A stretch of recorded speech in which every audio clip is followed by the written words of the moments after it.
পাওয়ার 4 সমান 2, ঠিক আছে। আচ্ছা, এখন আমি এখানে আসি LHS।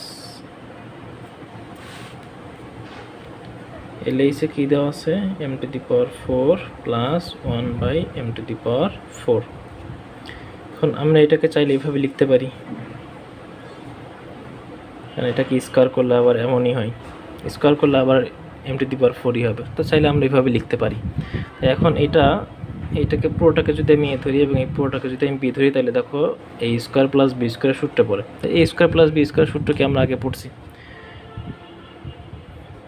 এ স্কোয়ার এই পুরোটা হচ্ছে A plus B whole square minus 2ab, 2ab, বুঝতে পারছো? আচ্ছা, এইটুকু গেল। তারপর হচ্ছে দেখো এইখানে এইটুকু আমি যদি বাদ দিই, তাহলে দেখো এই এতটুকু আবার সূত্রে পড়ছে, কি এই স্কোয়ার প্লাস বি স্কোয়ার আবার সূত্রে পড়ছে, ঠিক আছে। এটা এটা বি, এই স্কোয়ার প্লাস বি স্কোয়ার সূত্রে পড়ছে, ঠিক আছে।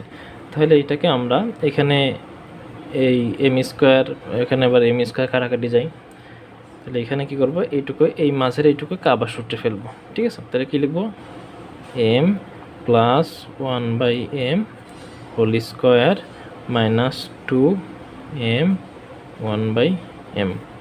এখন আমি তো এইটুকু সূত্রে ফেলে এতটুকু পাইছি, তাই না? এইটুকুকে সূত্রে ফেলে এতটুকু পাইছি, কিন্তু এখানে স্কোয়ার এবং -2 এটা কিন্তু থেকেই গেছে। তো এটাকে আমি সেকেন্ড ব্র্যাকেট দিয়ে উপরে স্কোয়ার দিব এবং -2 দিয়ে দিব, এবার সেকেন্ড ব্র্যাকেট দিয়ে দিলাম। মানে এইটুকুকে আমি সূত্রে ফেলে আমি এতটুকু পাইছি। এই স্কোয়ারকে নিয়ে আমি কোনো কাজ করি নাই, স্কোয়ার যেভাবে ছিল ওইভাবে রেখে দিছি। আর এখানে তো এম স্কোয়ার কাটাকাটি গেছে, এই কারণে শুধুমাত্র এখানে কি আছে, -2 আছে। এখন আমাদের m প্লাস 1/m এর মান কি দেওয়া ছিল, 2। এখানে 2 বসেই, 2 স্কোয়ার থাকলে এখানে কি হবে, -2। এখানে আবার সেম m এবং m কাটা যাবে, এবং এইখানে যে হোল স্কোয়ার ছিল এটা কিন্তু থেকেই যাবে। এবার হোল স্কোয়ার দিলাম আমি, এখানে -2 ছিল, -2 -2 মতো বসিয়ে দিলাম। আচ্ছা, তাহলে এখানে কী হবে, 2-এর উপর স্কোয়ার করলে হবে 4 -2 হোল স্কোয়ার -2, বিয়োগ করলে 2 হবে, 2-এর উপর আবার স্কোয়ার -2, কত হবে, 4 -2 2। এইটাই হচ্ছে আমাদের দেখাইতে বলছে। তাহলে এইভাবে লিখে দিতে পারো যে দেখানো হলো।